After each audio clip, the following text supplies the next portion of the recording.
तुमचं घर कितीही चांगलं असू देत आणि त्याच्यामध्ये AC असू देत, सर्व सुखसुविधा असू देत, परंतु घरातनं बाहेर पडून जेव्हा तुम्ही निसर्गात जाता, मोकळा श्वास घेता, थंडगार वारं वाहत असतं, फुलांचे सुवास येत असतात, मातीचा सुगंध येत असतो, तेव्हा तुमचं मन प्रसन्न होतं. काहीशी तशीच अवस्था माझी TV वरती सामने बघून आणि नंतर काही काळानंतर तो विरह सहन करून लाईव्ह क्रिकेट कव्हरेजला आल्यानंतर होते. मी तुम्हाला खरंच सांगतो, भारत विरुद्ध ऑस्ट्रेलिया या टेस्ट सिरीजला नागपूरमध्ये सुरुवात होते आणि आता हवा नागपूरची ओरिजिनल गरम आहे. आता क्रिकेटची हवा सुद्धा गरम व्हायला लागलेली आहे. कारण आत्ताच्या घडीला जसं ॲशेसला महत्त्व आहे तसंच भारत विरुद्ध ऑस्ट्रेलियाला सुद्धा महत्त्व आहे. त्याचं कारण तुम्हाला सांगतो, गेल्या 3 टेस्ट सिरीजमध्ये भारतीय संघाने ऑस्ट्रेलियन संघाला धोबी पछाड टाकून दाखवलेला आहे. ऑस्ट्रेलियन संघाच्या नाकाला मिरच्या झोंबलेल्या आहेत. त्यामुळे कसंही करून भारतात येऊन टेस्ट सिरीज जिंकण्याचं स्वप्न उरात बाळगत ऑस्ट्रेलियाची टीम भारतात आलेली आहे. 4 टेस्ट मॅचची सिरीज आहे. नागपूर, त्याच्यानंतर दिल्ली, त्याच्यानंतर धर्मशाला आणि त्याच्यानंतर अहमदाबाद. मी 4ही टेस्ट कव्हर करणार आहे. परंतु या सामन्याबद्दल मी एका माझ्या छान मैत्रिणीशी गप्पा मारल्या. ही आहे वेगळी आणि म्हणून या गप्पांनाही थोडीशी एक वेगळी किनार आहे. बघूया या मैत्रिणीच्या गप्पा कशा झाल्या. भारत विरुद्ध ऑस्ट्रेलिया ही टेस्ट सिरीज जेव्हा चालू होते तोंडाला पाणी सुटतं.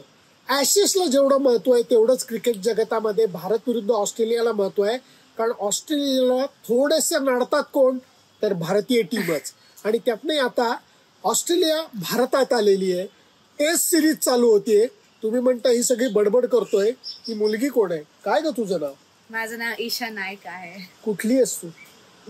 माझं जन्म हाँगकाँगचा आहे, पण मी ब्रॉन अँड ब्रॉट अप ऑस्ट्रेलियामध्ये. तुम्हाला ऍक्सेंट वरनं थोडं कळलंच असेल की इथली नाहीये.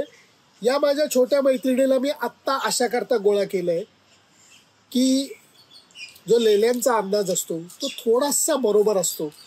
ही सुद्धा माझ्यासारखी C+ ब्लड ग्रुपची आहे. क्रिकेट हिलाही प्रचंड आवडतं. त्यामुळे आता खुन्नस म्हणून मी तुला विचारतो, इंडिया ऑस्ट्रेलिया टेस्ट सिरीज तुझ्यासाठी काय?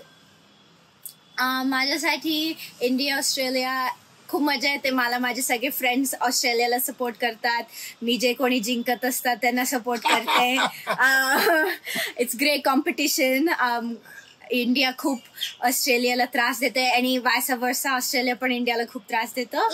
सो मजा येईल. आता इंडियात आलेत आणि बघू आता काय होईल. तू विसरू नकोस ईशा, तू विसरू नकोस. कारण गेल्या वेळेला ॲडलेडला भारताने पहिली टेस्ट फार वाईट पद्धतीने गमावली. अगदी 35 ऑल आउट झालेला होता आपला. दुसऱ्या टेस्ट मॅच मध्ये कमबॅक केला आणि तू ज्या गावची आहेस तुझं जे ग्राउंड आहे गाबा त्याच्यावरती एक काय म्हणतात त्याला कधी विसरता येणार नाही असा विजय मिळवलेला होता. तो लक्षात राहिला. तू होतीस तिथे? हो, मी Day 2 होते गॅबाला आणि मला अजून एक आठवते, मी माझ्या मित्राला सांगत होते शक्यच नाही इंडिया टीम बघून. मी म्हटली शक्यच नाही, जिंकणार नाही. आणि मग Day 5 डॅडी मला ग्राउंडवरनं फोन केला आणि म्हटलं बघ काय होतंय. अजूनही आठवतोय तो दिवस. पण यावेळेला जी ऑस्ट्रेलियाची तुमची टीम तुमची जी तुमची टीम येणार ती तो जो त्यांचा सिरीज लॉस झालेला आहे ते मनात ठेवून येणार आणि ते जिंकण्याच्या एक काय म्हणतात त्याला स्ट्रॉंग त्यांचे कमिटमेंट असणार की भारतात येऊन जिंकायचं हे नक्की आहे. हो बरोबर आहे. आता ऑस्ट्रेलिया फॉर्म मध्ये आहेत. साऊथ आफ्रिकाला त्यांनी खूप वाईट हरवलं आणि बघू आता इंडिया ते ओव्हरसीज करू शकतात का त्यांची कंटिन्यू फॉर्म. पण काय मला क्रुशियल 2 मुद्दे सांग, 2 पॉइंटर्स सांग की इंडिया आणि ऑस्ट्रेलिया टेस्ट सिरीज मध्ये कुठले 2 पॉइंट्स असतील जे सिरीज टिल्ट करतील? वेल मला असं वाटतं इंडियामध्ये गॅबावरून मला असं वाटतं की त्यांच्या आतमध्ये खूप फायर आहे जिंकाची, जी ऑस्ट्रेलिया त्या सिरीजमध्ये नव्हती. सो आता ऑस्ट्रेलियाला ते दुप्पट आणायला लागेल इंडियात. बिकॉज ते घरी नाही आहेत, त्यांच्या होम ग्राउंडवर खेळत नाही आहेत, त्यांच्या ओळखीचे लोक नाही आहेत. सो ते खूप इम्पॉर्टंट आहे मेंटल त्यांचा प्ले. आणि ऑब्व्हियसली प्लेयर्स कुठे play to the conditions rather than playing for their team. So ते खूप इम्पॉर्टंट आहे. जस्ट बिकॉज मिचेल स्टार्क नेहमी चांगला खेळतो त्यामुळे ते सगळ्या ग्राउंडवर त्यांचे कंडिशन्स नसतील असं like just altering the team आणि सगळ्यांना सगळीकडे खेळवायचं नाही. कारण स्पिन फ्रेंडली विकेट असायची शक्यता जास्त आहे.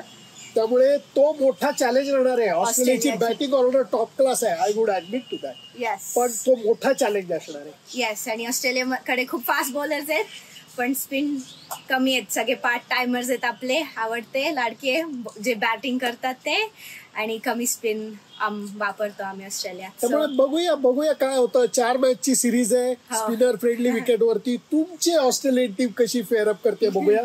त्यामुळे ऑल द बेस्ट. थँक्यू. खुद्दच चालू राहील. बघा, सगळ्यांनाच भारत विरुद्ध ऑस्ट्रेलिया सामन्याची इतकी आस लागलेली आहे, इतकी ओढ लागलेली आहे की बोलायची सोय नाही. आणि त्यातनंही आत्ता जे मी ग्राउंडवरनं बघतोय त्याच्यामध्ये असं स्पष्ट दिसतंय की विकेट हे थोडंसं कोरडं दिसतंय. स्मिथनी तर सांगितलेलं आहे की लेफ्ट हँडरच्या उजव्या बाजूला, म्हणजे लेफ्ट आर्म स्पिन बॉलर जिथे बॉल टाकेल त्या बाजूला, एका बाजूला खास करून विकेट जास्त कोरडा आहे आणि त्यामुळे इथली माती मोकळी होण्याची शक्यता दाट वाटते. ह्याचा अर्थ काय मी तुम्हाला थोडक्यात 2 दिवस अगोदरच सांगतो. आणि तो अर्थ असा आहे की ऑस्ट्रेलियाचे फास्ट बॉलर, भारताचे फास्ट बॉलर जेव्हा त्या बाजूनी बॉलिंग टाकतील, थांबा जरा, नागपूरच्या जारठा मैदानाच्या मागच्याच बाजूला रेल्वे ट्रॅक आहे आणि तिथनं अशा वेगवान गाड्या जात असतात.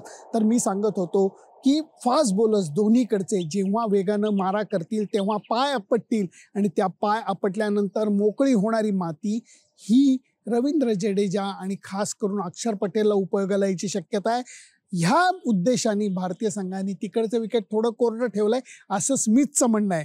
माझं म्हणणं, जर का ते 36 ऑल आऊट होणारं स्विंग बॉलिंगचं विकेट करू शकतात तर भारतीय संघाने होम ॲडव्हान्टेज थोड्या अवस्थेत घेतला तर मला त्याच्यात काही गैर वाटत नाही.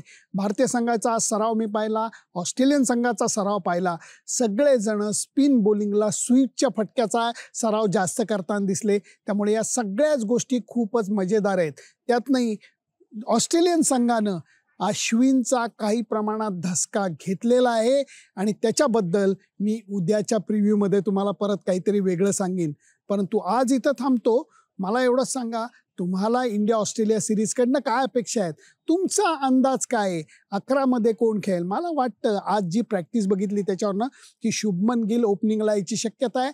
5 नंबरला जडेजा कदाचित खेळेल लेफ्ट हँडर बॅट्समन म्हणून. 6 नंबरला सुद्धा KL राहुल बॅटिंग करू शकतो असा माझा अंदाज आहे. 2 फास्ट बॉलर 3 स्पिनर असा माझा अंदाज आहे. त्याच्यामध्ये प्रिव्ह्यूमध्ये मी तुम्हाला याच्याबद्दल जास्त डिटेलमध्ये सांगेन. परंतु तुमची उत्सुकता ताणली गेली आहे का जशी माझी उत्सुकता ताणली गेली आहे मला जरूर सांगा. आणि त्याच्याकरता माझं फेसबुक पेज, माझं यूट्यूब चॅनल सबस्क्राईब करायला विसरू नका. तेव्हा आता नागपूरमधनं रिपोर्टिंग अव्याहत चालू राहणार आहे. Bye bye.